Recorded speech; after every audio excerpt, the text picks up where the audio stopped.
Na-inventory na sa Lapu-Lapu City Treasurer's Office ang tanang 234 ka mga ballot boxes nga gibutang haduol sa ilang opisina. Gipasabot ni Felicitas Bagyo ang City Treasurer nga wala no hinuon nila kini ablihi kay tungod kay pending pa ang protest sa kampo nila ni former Mayor Arturo Boy Radaza ug Harry Don Radaza. Ang duha ka mga Radaza nagpapili sa milabayng eleksyon pagka-mayor ug vice-mayor. Ang naasoyng inventory gipahigayon ni atong Abril 21 aron sa nga maandam alang sa piniliay sa Mayo 9, 2022.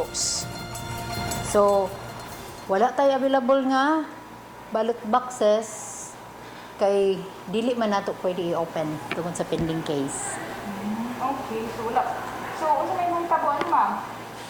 So, mag-request gid mig bagong ballot box para magamit nato sa election next year.